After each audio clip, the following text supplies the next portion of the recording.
Karen didn't just drive across my farm, she broadcast it. Phone held high, sunglasses flashing in the sun, she grinned into her live stream as her Lamborghini shredded fresh rows of soil. Comments poured in hearts floating across the screen while my animals scattered in panic. To her, it was content. To me, it was destruction, live-streamed mockery on my own land. I stood there on the porch, fists clenched, watching my hard work trampled for likes and laughs.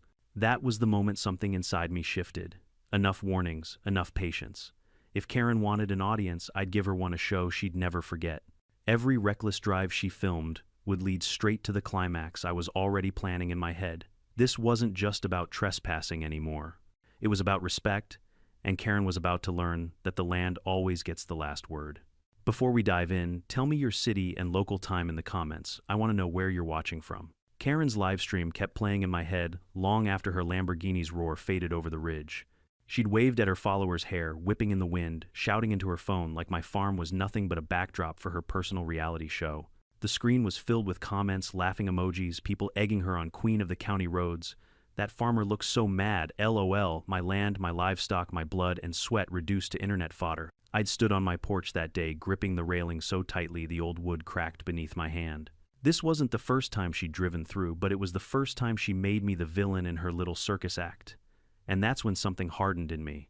My patience had already worn thin, but seeing my life turned into content for her amusement broadcast to thousands, well, that snapped the last thread. I knew right then that Karen wasn't just trespassing. She was taunting. She wanted me angry, wanted me humiliated. The truth was, I'd tried the polite route. I'd waved her down weeks ago right at the edge of the property line. I'd pointed to the faded wooden sign that said, in clear black paint, private property, no trespassing. She'd laughed, revved her engine, and told me her GPS had brought her this way. Maybe don't put your farm where people need shortcuts, she sneered before ramming the gas and disappearing in a cloud of dust. At first I wanted to believe it was a mistake, some HOA type who didn't know the back roads cutting through to shave off a couple minutes. But when she came back the next day blasting music, I knew better. By the third time she was bringing friends. By the fourth she was live streaming.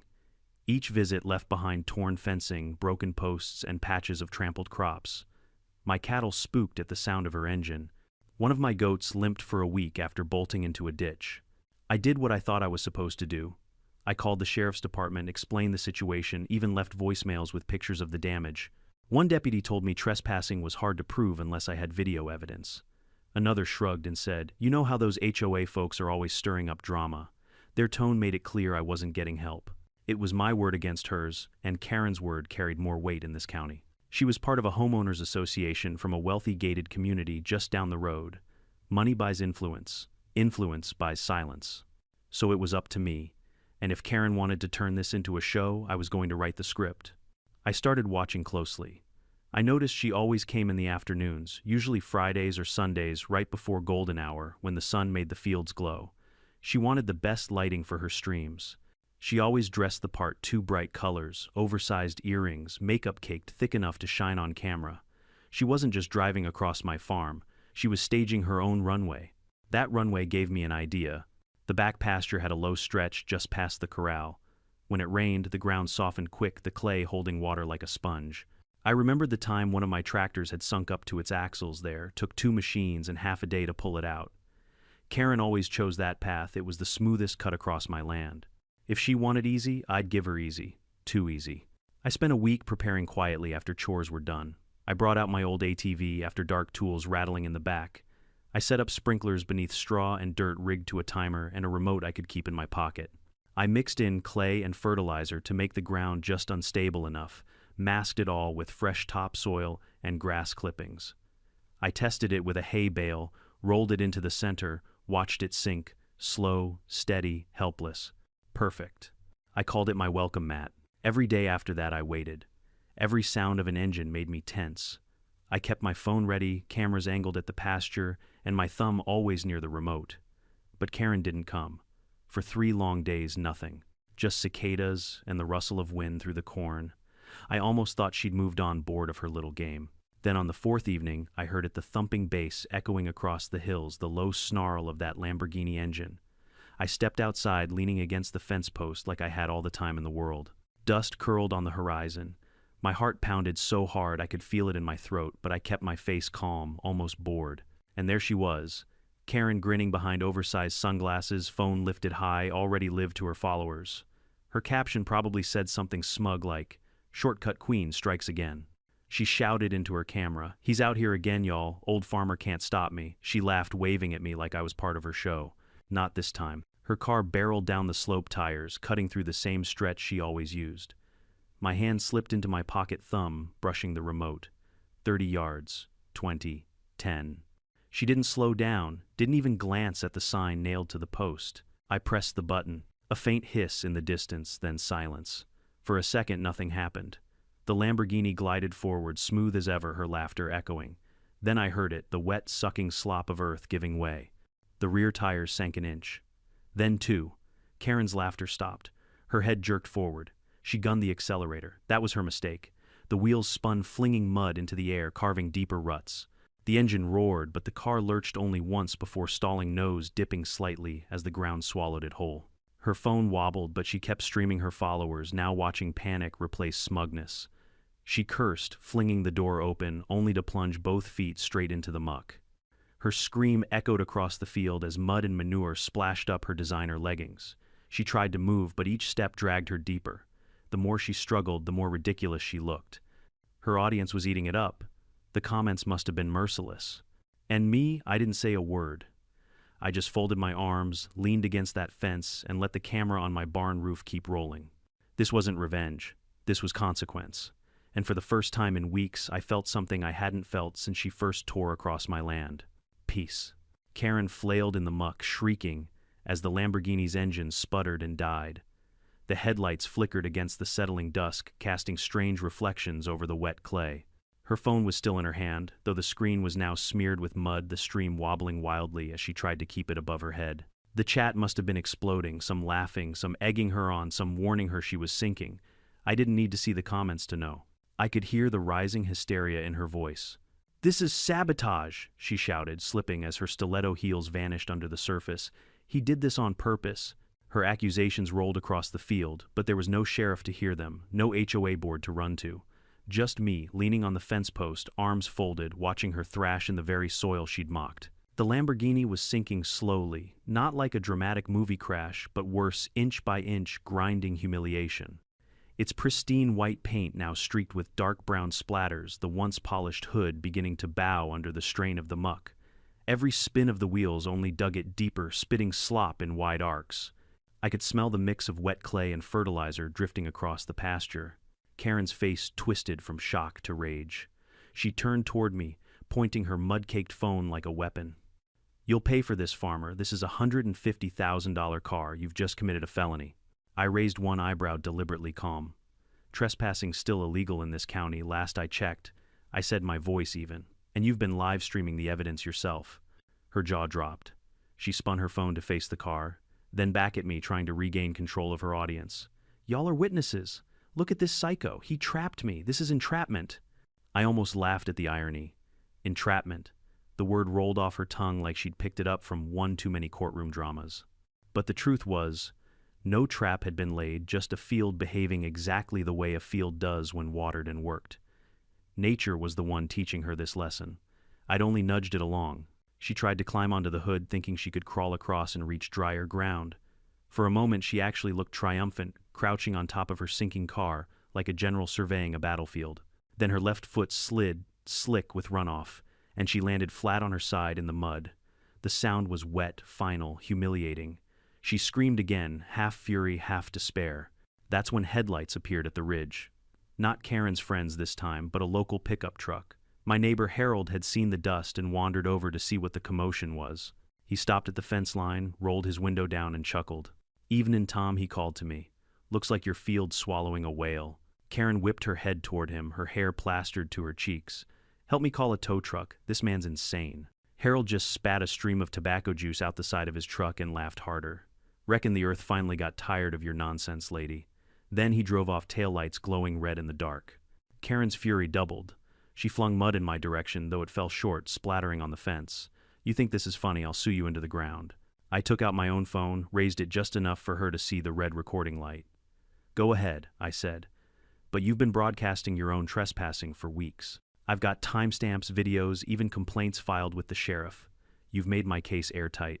Her expression faltered for the first time. Fear crept into her eyes, though she masked it quickly with another wave of indignation.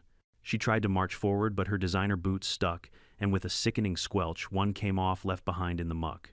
She stumbled barefoot into the slop, squealing in disgust.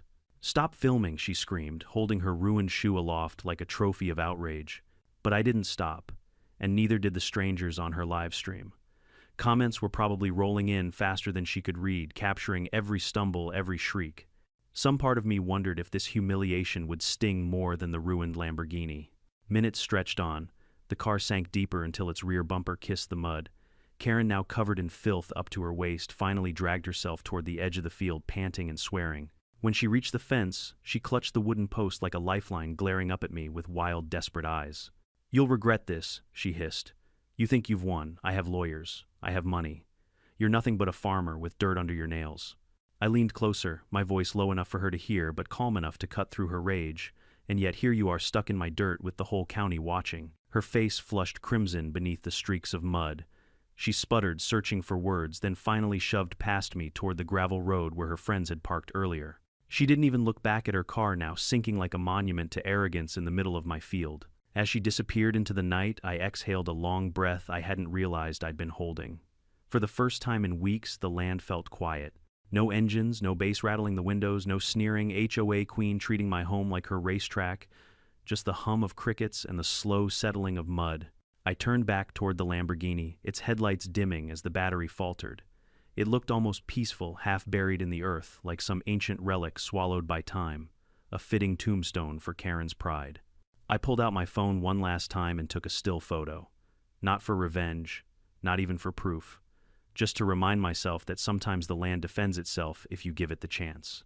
And as I walked back toward the farmhouse, the stars winking into view overhead, I couldn't help but smile. Tonight, justice hadn't come from a badge or a courtroom. It had come from the soil beneath my boots. The next morning, I woke before sunrise, as I always do, the smell of coffee drifting through the kitchen. My routine never changes much. Feed the animals, check the fences, walk the fields. But that morning felt different. There was a stillness in the air, the kind that comes after a storm. I stepped out onto the porch, mug in hand, and looked across the land. Out in the low pasture, the Lamborghini still sat where Karen had abandoned it, half buried in the mud. Its once pristine white frame was stained brown windows, streaked the hood dipped forward like it was bowing to the earth. I couldn't help but chuckle into my coffee. The scene looked like a piece of performance art. Nature had painted its own brand of justice, and the whole county had been invited to watch. By mid-morning, news had spread. That's how small towns work. Harold, my neighbor, was probably the first one to spread it. He'd driven by the night before, and no doubt stopped at the diner afterward to tell the story. By the time I went into town for supplies, people were already whispering, some laughing openly. A couple of teenagers leaned on their bikes outside the hardware store and asked, "Hey mister, that true, you buried a Lamborghini in your field?" I didn't bother denying it. I just shrugged and said, "Sometimes the dirt bites back."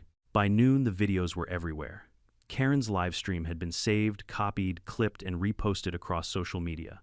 Some smart aleck even added dramatic music over the part where she slipped face first into the mud. Another slowed down the moment her shoe got stuck, replaying it in a loop, with captions that read, "Karma in action." Within hours, it had millions of views. That night, the local news station covered it. They played a montage of Karen's stream alongside commentary about respecting rural property.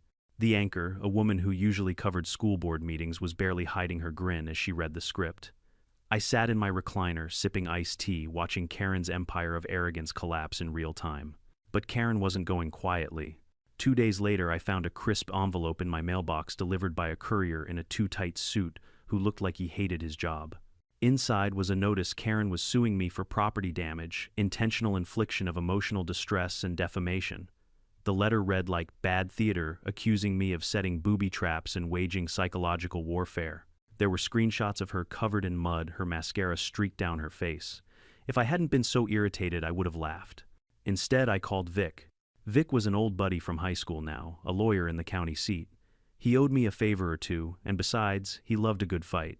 When he finished reading the complaint, he laughed so hard I thought he might choke. "She's suing you." With this, he waved the papers like they were confetti. She trespassed, destroyed property, endangered your animals, and broadcasted it all herself. If anything, you should be suing her. So we did. Vic filed a countersuit for trespassing, destruction of property, and harassment. He added an itemized bill for the broken fence posts, the damaged soybean patch, and even the veterinary check for my goat. We attached the videos, both mine and hers, as evidence. Every frame showed her laughing, mocking, calling me a hillbilly while tearing up my land. The legal back and forth didn't last long. Her lawyer, some suburban guy who probably didn't know a John Deere from a Dodge, took one look at the public backlash and realized the case was a grenade waiting to blow up in their faces. Within a week, the lawsuit vanished. Karen's threats of financial ruin for me evaporated into silence. But the internet didn't forget. Clips of her humiliation spread further, reaching national feeds. A late-night host cracked a joke. Tonight's top story: when life gives you Karen, sometimes the farm fights back. The audience roared with laughter. Karen had wanted attention, and she got it, just not the kind she craved. Meanwhile, my life changed in ways I hadn't expected. My niece helped me set up a page for the farm. I posted a single picture of the muddy Lamborghini with the caption, "Private property. Trespassers beware." It exploded overnight. Thousands of comments poured in, people calling me a legend, thanking me for standing up to entitled behavior. Strangers offered to buy me drinks, send me boots, even start a GoFundMe to compensate me for my troubles. I didn't need their money, but I couldn't deny the satisfaction. After months of being trampled on, ignored by authorities, and mocked, I finally had the upper hand. Not because I wanted fame, but because people saw the truth. They saw Karen for who she really was, and they saw me standing my ground. One evening, while feeding the cattle, Harold stopped by again. He leaned on the fence, spitting tobacco juice into the dirt, and shook his head. "You know, Tom," he said, "I ain't laughed that hard since Clinton left office. You gave this town a gift." I smiled, patting one of the calves on the flank. "Wasn't about making anyone laugh, was about protecting what's mine." "Sure," Harold said with a grin, "but don't kid yourself. You also gave that woman a bath she'll never forget." Weeks passed. Karen disappeared from the roads. Word was she sold the Lamborghini at a loss. It was too damaged, too notorious. She started driving a dull gray crossover instead, head down, no live streams, no smug waves. I saw her once in the grocery store. She kept her sunglasses on indoors, avoiding eye contact as she pushed her cart past me. For the first time, she looked small. And me. My farm was quiet again. No thumping bass, no roaring engines, no laughter echoing across the fields. Just the sound of wind in the crops, the steady rhythm of hooves, and the kind of peace you don't appreciate until it's stolen. Still, I left the sprinklers buried under the straw in that back pasture. Not because I expected her to return, but because a man can never be too careful. Private property is a promise, and promises deserve to be defended.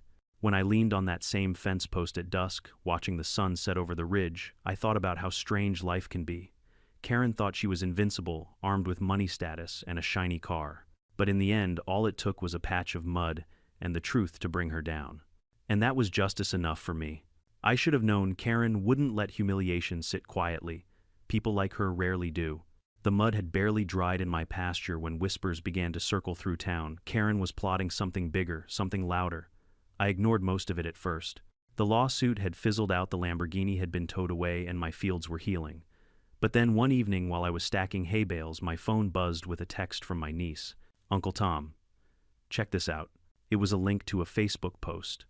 Karen's face plastered across the thumbnail, caked in heavy makeup lips, pursed in what she must have thought was determination. The caption read, "Exposing the psycho farmer who tried to kill me." Underneath, she'd written a rambling diatribe about how I had engineered a death trap and nearly drowned her in quicksand. She called me dangerous, unstable, and unfit to live near a civilized community. I almost laughed, but as I scrolled through the comments, my smile faded.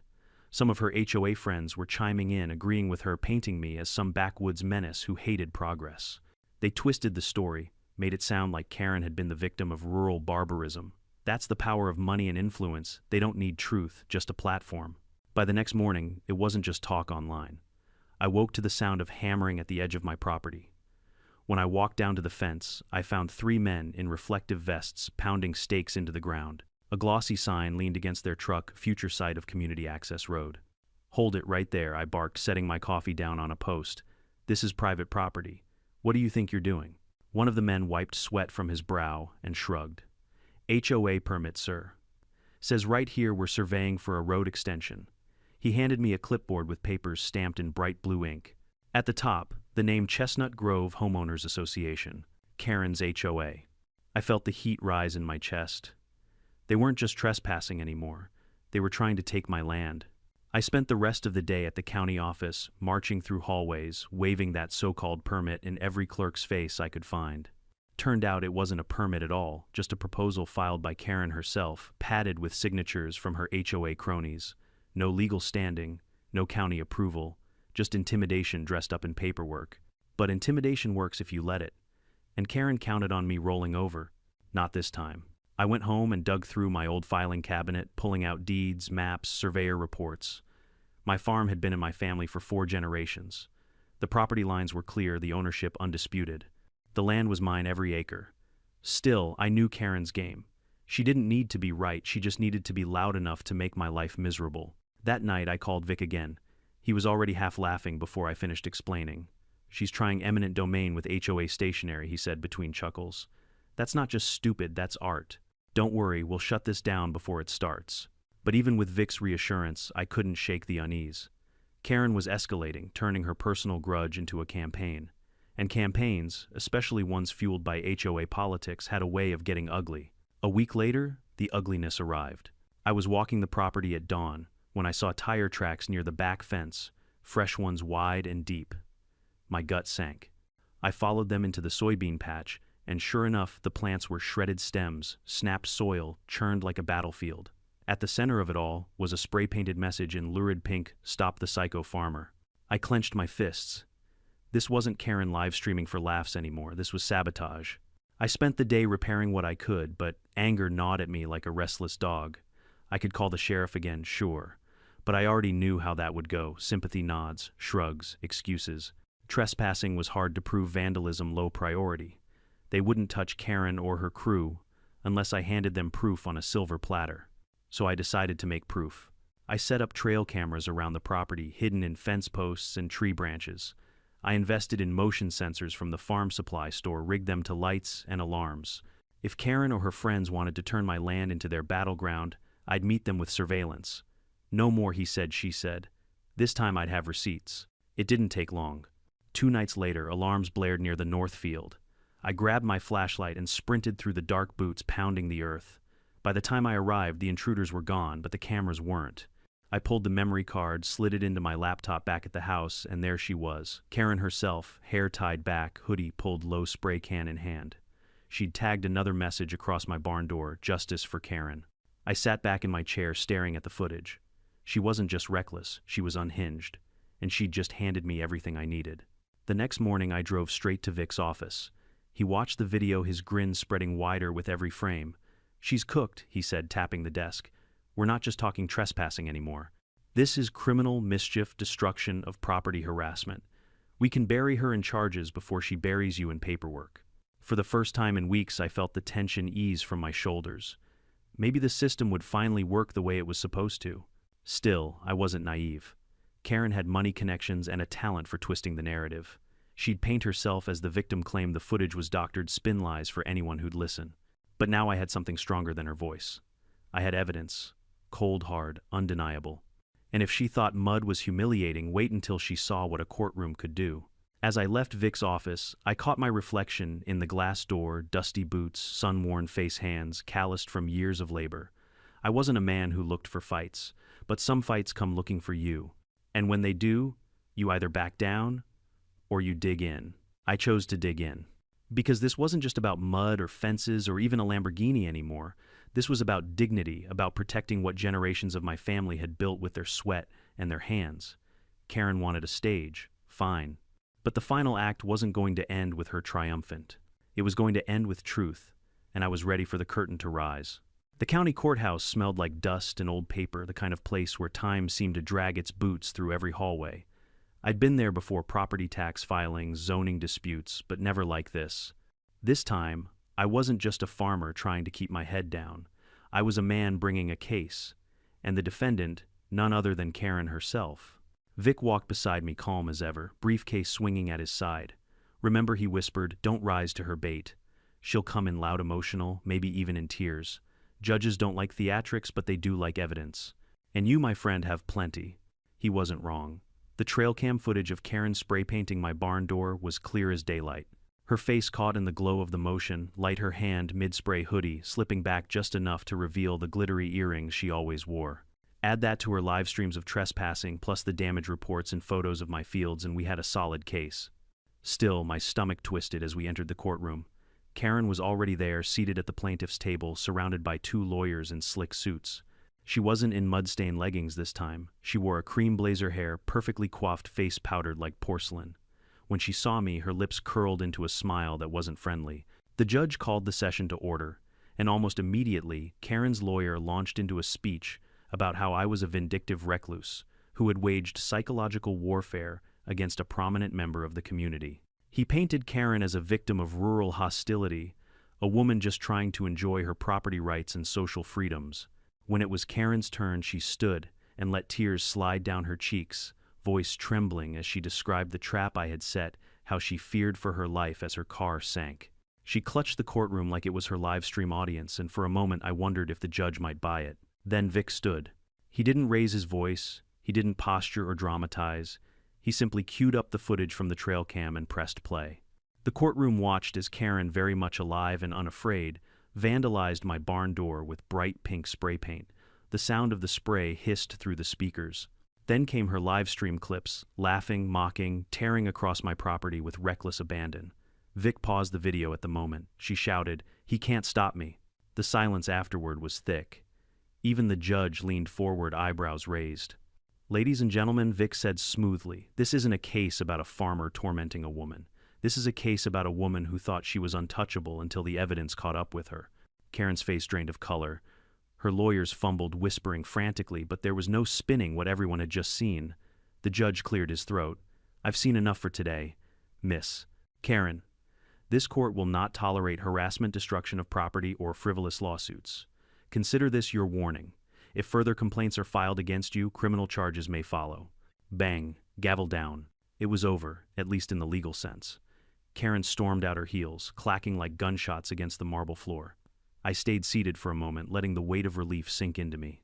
The storm I'd been weathering for weeks had finally begun to break.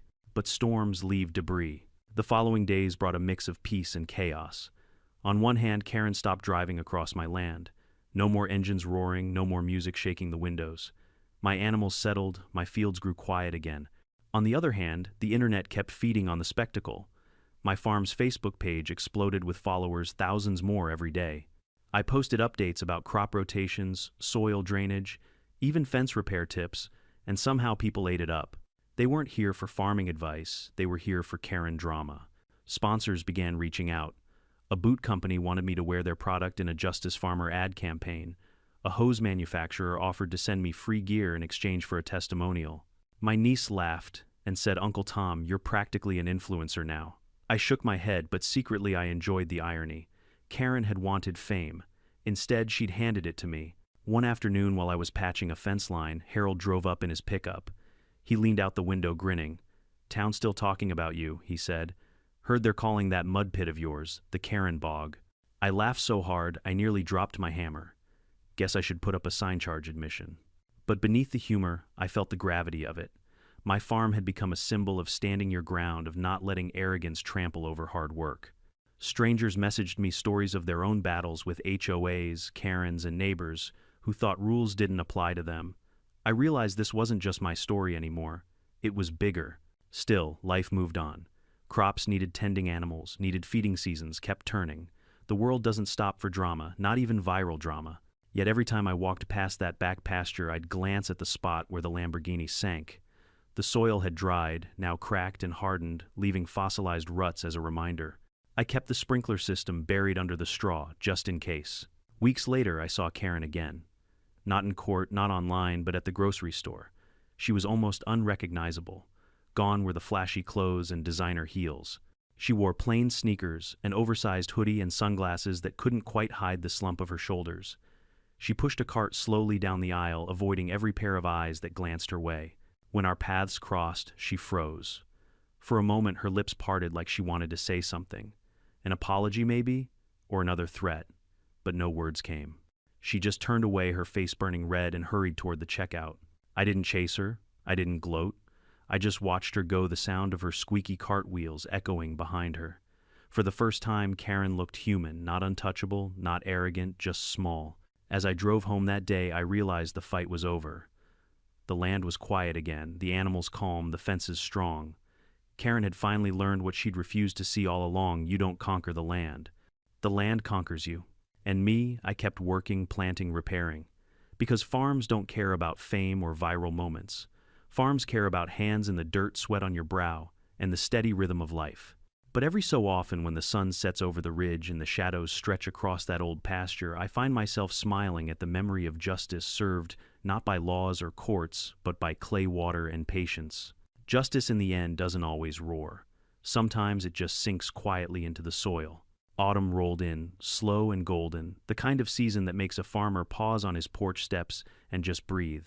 The fields shimmered under the low sun, and for a few precious weeks it felt like life had steadied again. The animals grazed in peace. The fences stood unbroken. The roar of Karen's Lamborghini was nothing but a ghost that sometimes echoed in my memory. But ghosts don't stay buried forever. One chilly morning, I was splitting logs by the barn when my phone buzzed with another message from my niece. "Uncle Tom, you've gone viral again." She attached a TikTok link. Against my better judgment, I tapped it. There it was, a slickly edited documentary made by one of Karen's HOA friends. Dramatic music, slow-motion footage of Karen slipping in the mud, and a voiceover painting me as a deranged recluse who'd engineered a booby-trapped swamp to terrorize innocent women. They even spliced in grainy black and white filters like it was some kind of true crime episode. I laughed at first, but the comments chilled me. Some people bought it. They called me dangerous. They claimed I was an unstable loner armed with traps. A few even speculated I had guns hidden on the property. The internet, once my ally, had turned into a double-edged sword. By that afternoon, a reporter from a regional news outlet left a voicemail asking for my side of the story. That was when I knew Karen wasn't finished. Losing in court had bruised her pride. Now she wanted to win in the court of public opinion. I tried to ignore it, but ignoring Karen was like ignoring a storm cloud on the horizon. It never just passes, you prepare, or you get soaked. Sure enough, the storm arrived in the form of 3 SUVs that pulled up to my gate one Saturday. Out stepped Karen and half a dozen HOA members, all dressed like they were marching into a boardroom instead of a pasture. They had clipboards, cameras, and smug looks plastered across their faces. Karen led the charge phone recording voice loud and theatrical. "This," she declared to her audience, "is where it happened. This is the property of the man who tried to kill me." I stood on my porch axe, still in hand sweat glistening on my forehead. For a moment, I considered storming down and chasing them off like a wild dog. But Vic's voice echoed in my head, "Don't rise to her bait." Instead, I pulled out my own phone, set it to record, and leaned against the porch rail. "You're trespassing again, Karen," I called out, my voice calm but sharp. "You and your HOA circus better step off my property before I call the sheriff." Karen smirked, unfazed. "This isn't trespassing. This is an inspection. We're documenting the unsafe conditions you created." The others nodded, scribbling on their clipboards like actors playing bureaucrats. I sighed, pulled out a folded piece of paper from my back pocket and held it up. "Funny, because the county judge already ruled you had no standing here. And now I've got fresh footage of you violating the order. Care to keep performing?" For the first time, Karen faltered. Her phone lowered slightly. Murmurs rippled through her entourage. Some of them glanced at each other, clearly less confident than when they'd marched in. Karen recovered quickly, tossing her hair back. "This isn't over," she snapped before turning on her heel and storming back to her SUV. I recorded every second until their tail lights vanished. Later that evening, I sent the footage straight to Vic, who nearly cackled through the phone. "She's digging her own grave now. Keep logging everything. At this point, we'll have enough to file for a restraining order." It should have been comforting, but I couldn't shake the unease. Karen had lost her car, her lawsuit, her dignity. Now she was losing her grip. People backed into corners tend to lash out, and I had no illusions about what she was capable of when her pride was on the line. The following week proved me right. One night, just past midnight, the motion sensors I'd installed months earlier lit up across the north field. The alarms shrieked, jolting me awake. I grabbed my flashlight, heart pounding, and sprinted outside. By the time I reached the field, the intruder was gone, but the evidence remained. My fence had been slashed, wires dangling like broken ribs. A pile of garbage beer bottles, fast food wrappers, and something dead and rotting lay dumped in the pasture. The stench hit me like a fist. I yanked the trail cam card the next morning, slid it into my laptop, and there she was again. Karen, hood up, spray can in hand, grinning like a teenager caught in mischief. But this wasn't mischief. This was targeted, escalating harassment. She was playing with fire, and she didn't even realize how close she was to being burned. Vic was furious when I showed him. She's crossed the line. With this, we can nail her with criminal charges. Destruction of property, trespassing, harassment. You've been patient long enough. And he was right. My patience had been stretched to breaking. But more than anger, I felt a strange kind of sorrow. How could someone waste so much energy on hatred, on trying to destroy, when she could have just stopped driving across my farm in the first place? All of this could have been avoided. Yet here we were. By the end of that week, the sheriff finally paid me a visit. This time, he wasn't shrugging or making excuses. With the pile of evidence I'd handed over, his tone had changed. "We'll look into this seriously, Tom," he said, scratching his beard. "Truth is, the whole county's tired of her antics. We've let it slide too long." I nodded, though. A part of me doubted the system would ever fully hold her accountable. Karen wasn't just an individual anymore, she was a symptom. A symptom of entitlement, of arrogance backed by wealth, and status, of people who thought rules applied to everyone but them. That night, I stood at the edge of the field where her Lamborghini had sunk weeks before. The soil was firm again, healed by time and work. Yet the memory lingered, etched into the land like a scar. Karen thought she could trample everything in her path. She thought her car, her money, her HOA shielded her, but in the end, the land itself had humbled her. And maybe, just maybe, it would do so again. Because this story wasn't finished yet, the restraining order came faster than even Vic expected. Within 2 weeks of submitting the evidence, trail cam videos, property damage reports, the footage of Karen and her HOA cronies staging their so-called inspection, a county judge signed off. Karen was forbidden from coming within 200 yards of my land. If she set one stiletto heel past that line, the sheriff had the authority to put her in handcuffs. For the first time in months, I slept soundly. No alarms in the middle of the night, no engines rattling the windows, just the gentle chorus of crickets and the low hum of cattle chewing in the dark. It felt like peace had finally returned. But peace, I learned, is fragile when pride is wounded. Karen disappeared from my fields, sure, but she didn't disappear from the internet. She reinvented herself. She leaned into the victim narrative, posting videos where she sat in her oversized SUV, crocodile tears in her eyes, telling her followers she was harassed by a violent farmer. Her audience dwindled, but the diehards clung to her every word. They flooded my farm's page with angry comments, accusing me of cruelty, calling me a monster. At first, I ignored it. Then, one evening, while checking the fence line, I noticed spray paint again, this time not on my barn, but on the county road sign nearby. 3 words scrawled in red: "Farmer is evil." My stomach tightened. Karen herself couldn't come near me anymore, but she still had her followers. She'd turned her humiliation into a campaign, and now others were picking up the torch. I upgraded my security, more cameras, more lights, even a new locking gate at the main entrance. Harold teased me, said I was turning the farm into Fort Knox. But he also admitted the gossip in town was split. Half the folks thought I was a hero who'd stood up to entitlement. The other half, thanks to Karen's theatrics, wondered if I'd gone too far. That second half was loud. Local news ran a panel discussion about rural justice versus vigilantism. My name came up more than once. A columnist wrote a piece titled, "Did the Farmer Cross the Line?" I read it once, then used it to start the wood stove. Vic told me to hold steady. Public opinion swings like a gate in the wind. Don't chase it. Just keep living your life, keep your evidence, and let her hang herself with her own rope. He wasn't wrong. Because while Karen's online crusade grew wilder, her real life was unraveling. One afternoon, I went into town for supplies. As I loaded feed bags into the truck, I overheard 2 women whispering near the checkout. "Did you hear Karen's husband finally left? Took the kids to his mother's. Can't handle the drama anymore." I didn't gloat, not out loud anyway. But inside, I couldn't help thinking the land wasn't the only thing swallowing Karen's pride. Still, I knew better than to underestimate her. She had nothing left to lose, and people with nothing left to lose can be dangerous.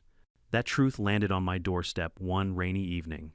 I'd just finished closing the barn when headlights flared at the far end of the drive. A car idled there, engine rumbling, lights cutting through the drizzle. Too far to see the driver, but my gut knew. I pulled my coat tighter and walked to the gate. The car didn't move. I raised my flashlight, aimed it at the windshield. For a heartbeat, I saw her, the curve of her jaw, the glint of earrings. Karen.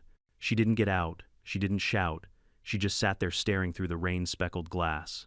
Then, as if the sight of me was enough, she threw the car in reverse and disappeared down the road. I stood in the rain long after the memory of her silhouette burned into my mind. She'd broken the order just by being there. But I hadn't caught her on camera. No proof, just instinct. The next morning I doubled down. I called the sheriff, filed a report, even though I knew it wouldn't go far without evidence. Then I spent the day wiring new cameras to cover the road, every angle, every approach. If she came back, there'd be no question. But she didn't come back. Not right away. Instead, Karen's campaign took a stranger turn. She began selling merchandise shirts, mugs, even bumper stickers that read "Justice for Karen." She branded herself as a crusader against rural tyranny. Her followers bought it up. Pictures popped up online of people wearing her slogans, posing in parking lots like they were part of a movement. It was laughable, but it was also unsettling. This wasn't just Karen anymore. It was Karen plus an army of fools who believed her narrative. And armies, even foolish ones, can cause damage. Then came the night my niece called her, voice trembling. "Uncle Tom, you need to see this." She sent me another link. A live stream. Not Karen's this time, but one of her followers. The camera showed the edge of my farm, the new gate, the warning signs, the fields stretching beyond.